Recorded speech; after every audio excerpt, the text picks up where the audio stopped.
It was February 15th, 1862, a very cold morning in Tennessee, and Grant had a crisis on his hands at Fort Donelson. This would be one of the supreme tests of his career as a soldier. His right wing, under Division Commander McClernand, had just been caved in by the Confederates. Grant was on the verge of failure, but the rebels had inexplicably gone silent. So Grant had an idea. With McClernand, Grant galloped along the line, calling out to his beaten men that the Confederates were retreating and urging every man to refill his ammunition pouch and take his place in the line, ready for an attack. Then, with his broken lines reforming, Grant rode off to the left, where the former commandant of West Point Cadets, C.F. Smith, was waiting for orders. Smith was sitting under a tree beside one of his aides. Grant rode up to him and, without ceremony, said, "General Smith, all has failed on our right. You must take Fort Donelson." Smith unfolded his long legs, brushed his mustache, and as he got to his feet, said briefly, "I will do it," and sent the aide off to get the division into line. In no time, the division was ready to advance, 2nd Iowa in the lead, 4 more regiments massed behind it. While Grant rode back to see to the right of his line, Smith rode across the Iowans' front, gestured toward the high ground where the Confederate works laid, and said, "2nd Iowa, you must take that fort. Take the caps off your guns, fix bayonets, and I will support you." Smith's charge was a success, and the right of the rebel line gave way. Meanwhile, McClernand's and Wallace's men were finding it unexpectedly easy to regain ground they had lost during the morning. Soon a rebel officer came to see Smith with a flag of truce and asked if there was a Federal officer present who could negotiate terms for a Confederate surrender. Smith took the letter to Grant, who read it. It was signed by an old friend from the old Army, General Simon Bolivar Buckner, who, by an odd turn of events, was now the commanding officer of Fort Donelson, and it asked for an armistice and the appointment of commissioners to settle terms of surrender. Grant gave the letter to Smith, asking, "What answer shall I send to this, General?" "No terms to those damn rebels," barked Smith. Grant chuckled. Then he sat on the kitchen table, drew up a tablet, and began to write. Presently he read aloud to Smith and the other officers what he had written. It would become one of the most famous dispatches in American military history. Addressed to General Buckner, it went as follows. "Sir, yours of this date proposing armistice and appointment of commissioners to settle terms of capitulation just received. No terms except unconditional and immediate surrender can be accepted. I propose to move immediately upon your works. I am, sir, very respectfully, your obedient servant, U.S. Grant, Brigadier General."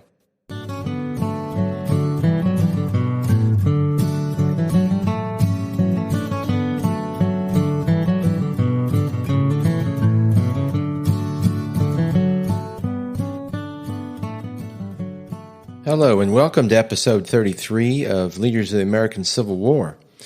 In this episode, we begin our discussion of Union General and President Ulysses S. Grant.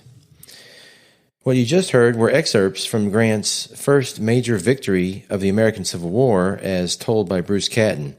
This was the first time Grant would capture an entire Confederate army, and from this moment, Grant would be forever known to history as Unconditional Surrender Grant. Now, Ulysses S. Grant is probably the second most revered Civil War leader, exceeded only by Abraham Lincoln. Grant's story is the story of the Civil War. Perhaps his story is also the American dream story. He went from destitution, selling firewood on the side of the road, to the most powerful man in the country in about 10 years' time. He went from owning an enslaved person to freeing that man, and then freeing all of the enslaved peoples of the continent. He had not wanted to be a soldier, but his father signed him up for West Point without asking him. He would go from there to General-in-Chief and then President. He signed the 15th Amendment into law, granting black men the right to vote. He has the reputation as a drunk and was known to have problems with alcohol. He captured 3 entire Confederate armies during the war, the last of which was Robert E. Lee's. Just before he died, he handwrote his memoirs, which were then published by Mark Twain. He was invited by the Lincolns to attend Ford's Theater on the night of Lincoln's assassination. He was responsible for destroying the Ku Klux Klan during Reconstruction. He established the National Weather Service and pushed Congress to establish the Justice Department. Grant established Yellowstone National Park as the nation's and likely the world's first national park. On June 16, 1861, Colonel Grant took command of the 21st Illinois Regiment at the state grounds in Springfield, Illinois. Just 2 months earlier, the Confederacy had begun the Civil War by firing on Fort Sumter. Grant's new regiment, like many others, had just mustered for 3-year service and was an absolute mess. The previous regimental commander had been ridiculed and badgered out of the camp. In mid-June, the lieutenant colonel was despondently noting in the regimental order book that the company commander had entirely lost sight of rules of discipline. This was Grant's first command. Again from Bruce Catton. There was nothing about Ulysses S. Grant that struck the eye, and this puzzled people after it was all over, because it seemed reasonable that greatness, somehow along the line, should look like greatness. Grant could never look like anything, and he could never make the things he did look very special. And afterward, men could remember nothing more than the fact that when he came around, things seemed to happen. The most they could say, usually, was that U.S. Grant had a good deal of common sense. From Ron Chernow's Grant. As so often with Grant, people badly underestimated him, and his small size and slatternly appearance brought about sadistic impulses in some men. A few soldiers began to razz their new colonel, hissing in derision. "Well, I'll be damned. Is that our new colonel?" one man said mockingly. "He don't look as if he knew enough to find cows if you gave him the hay." Grant threw the man a glance and suggested he meant business. As he scouted the terrain, Grant noticed that his predecessor had created a police force of 80 guards armed with clubs to prevent men from sneaking out of camp. This was deemed necessary due to the unruly nature of the 21st Regiment. However, Grant disbanded the guards, and he planned to use leadership and not force to gain respect from his regiment. Again from Chernow. He fumed when a rough old rascal named Mexico showed up at a drill with a hangover. When Grant posted him to the guardhouse, Mexico swore, "I'll have an ounce of your blood." Grant had him promptly gagged. A few hours later, he assembled the regiment and silently tore off Mexico's gag. Instead of retaliating, the tamed Mexico slunk off in humble silence. Within days, Grant had smoothly shaped order from chaos. Grant was very firm at first, confining men to the guardhouse with a ball and chain for 30 days for certain offenses, such as leaving their post or returning to camp after curfew. Then he would cut first-time offenders some slack, choosing to interpret their failure as stemming from ignorance rather than malice. His firmness paid off, and within days, the 21st Regiment began to look like an army unit. Soon after, some rousing speeches given by Congressman John McClernand and John Logan. After this, Grant's regiment was transferred from the state into the U.S. Army. Then Grant was ordered to transfer his regiment from Springfield, Illinois to Quincy, Missouri, just across the Mississippi in northern Missouri. Grant wanted his men to become tough and hardy, so he chose to march them from Springfield to Quincy instead of allowing them to ride by train, drilling them all along the way.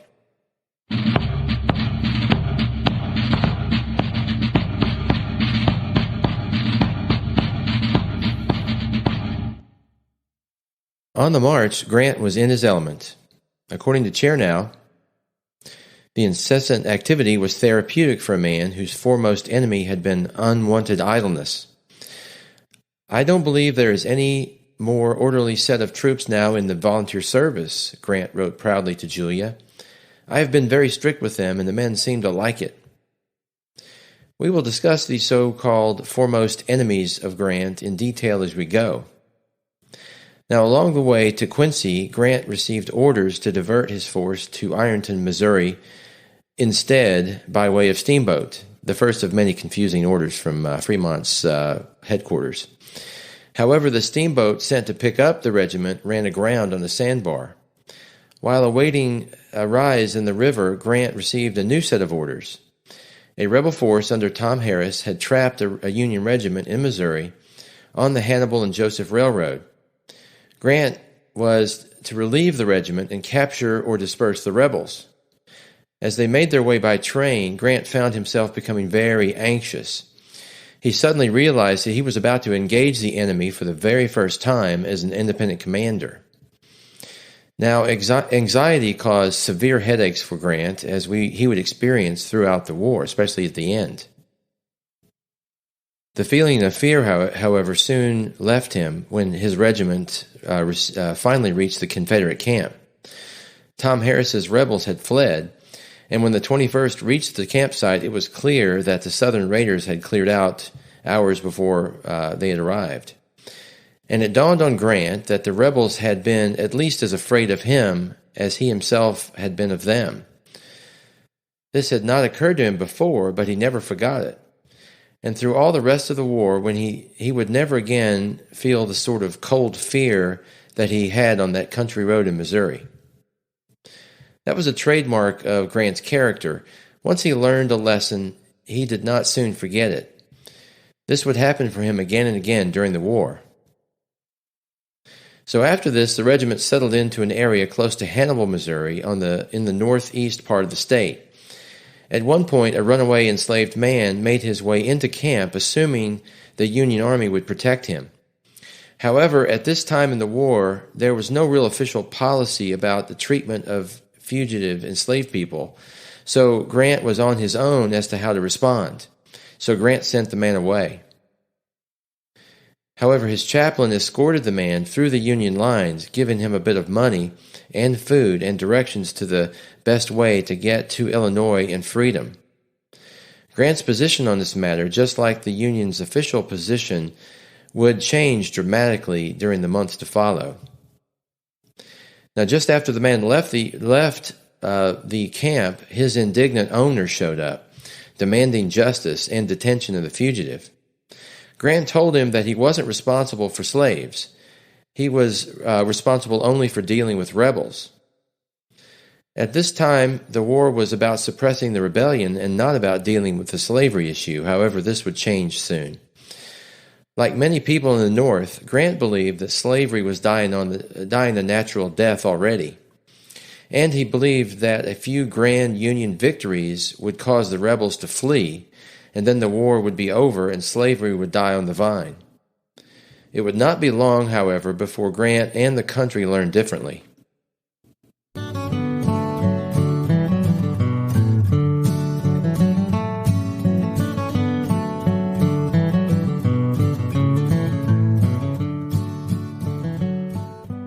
During the summer of 1861, the U.S. was establishing a large army, and they needed new brigadier generals. Illinois was entitled to 4 of these brigadiers, so an Illinois delegation met to decide who to pick. One of those at the delegation was the impressive congressman of Grant's hometown of Galena, the Honorable Elihu B. Washburn. Washburn, like a very few people in Grant's life, would play a huge outsized role in his life and future success. Again from Catton.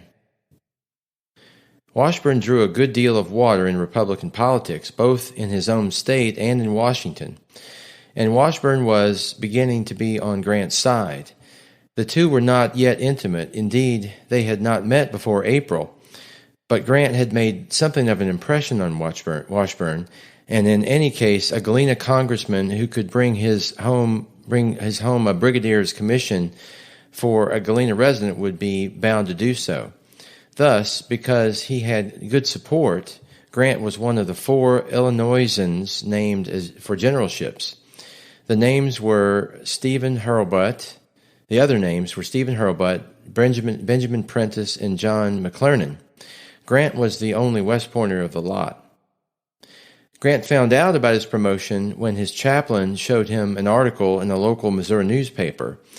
At this point, Grant had a long, luxuriant beard, and he stroked his beard slowly, allowing himself a rare moment of pride. Only 7 years earlier, he had been pushed unceremoniously out of the Army in apparent disgrace for drinking. Now he was a brigadier general entitled to wear a star on each shoulder. Grant was ordered to move his regiment to Ironton and take command of the southeast district of Missouri. The Senate confirmed his commission on August 9, with a backdated effective date of May 17th of 1861. Again, his new command was in a mess, with the quartermaster having been terribly deficient, and there was no camp in place for the men. Grant immediately went about setting things in order, and in no time the Midwesterners of his command had built their camps from scratch. They made tent floors and installed bunks, tables, writing desks, and seats, all by hand. Grant's responsibilities at this time were to stay put and protect southeast Missouri from attacks by rebels in the area under Confederate General William Hardee.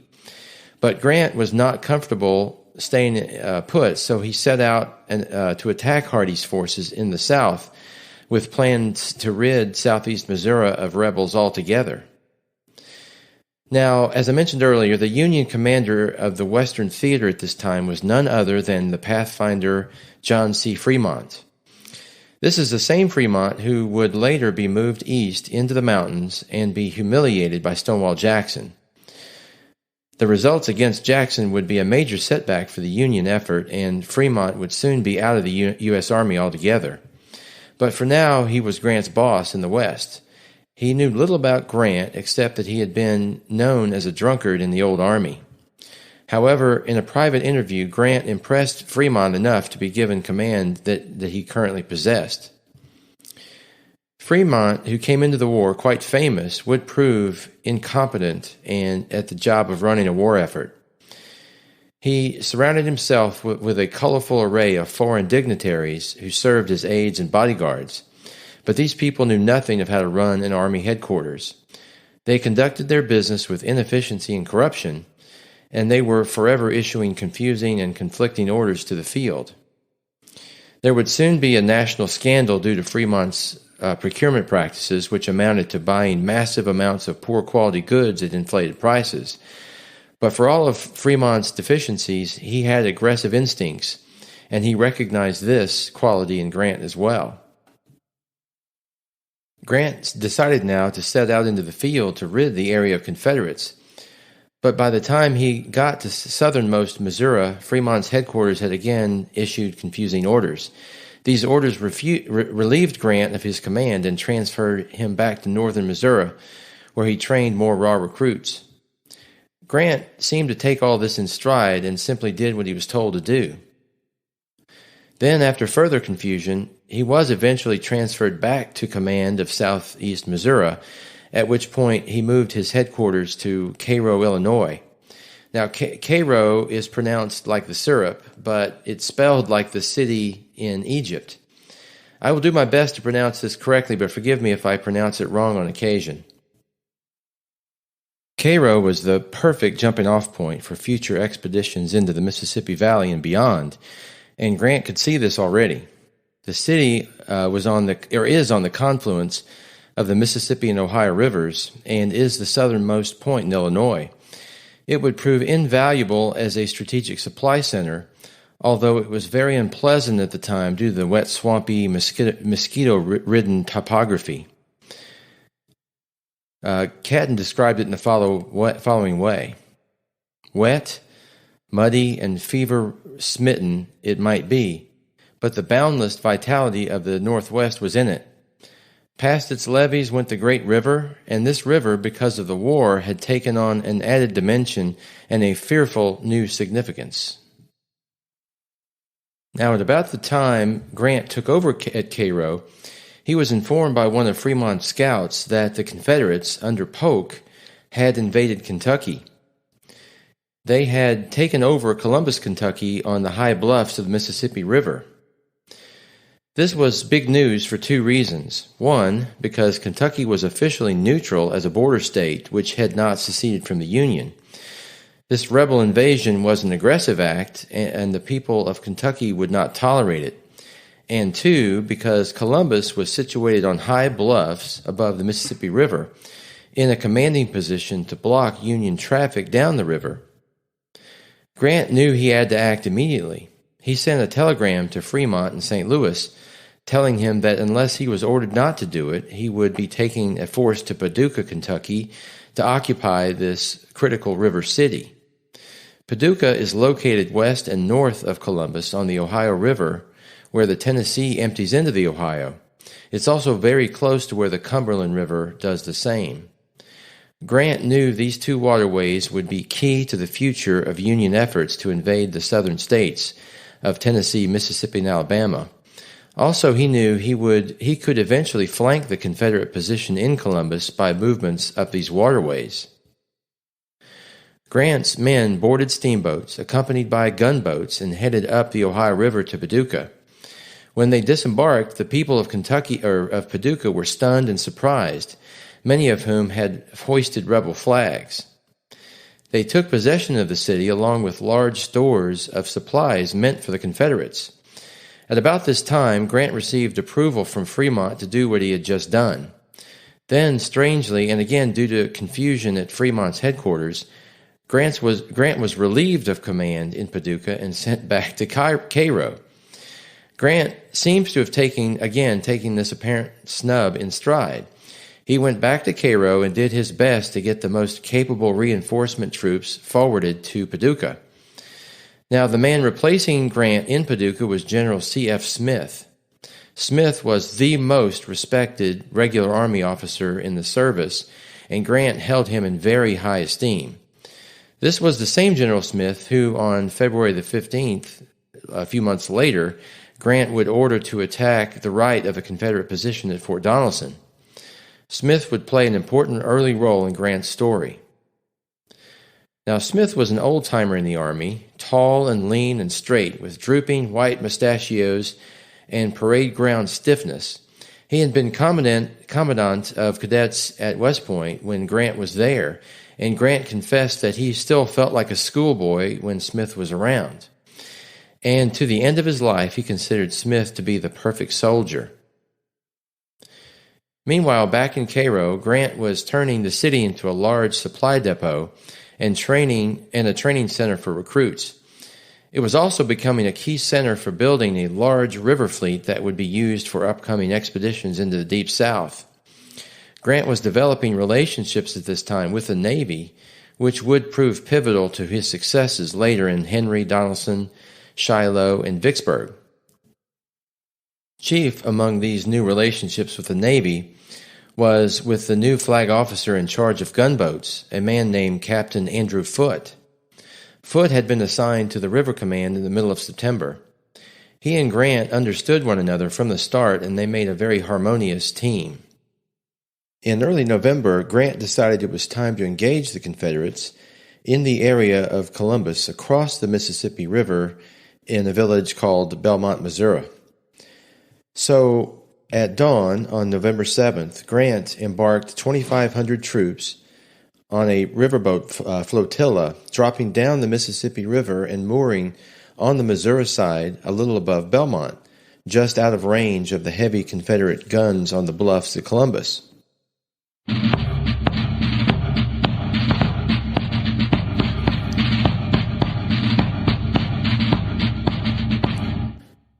From across the river in Kentucky, Confederate General Polk saw Grant's flotilla coming, so he hastily dispatched Gideon Pillow and 4 regiments across the Mississippi to join the one rebel regiment already positioned in Belmont and to drive off Grant's Federals. Grant's men encountered this rebel force at their Belmont camp, which was about the same size as their own force. The rebels fired on the startled Iowans of his command, and Grant's horse was shot out from under him. Grant changed horses and remained cool and composed, which inspired his men to collect themselves and ready for the advance. Now from Ron Chernow.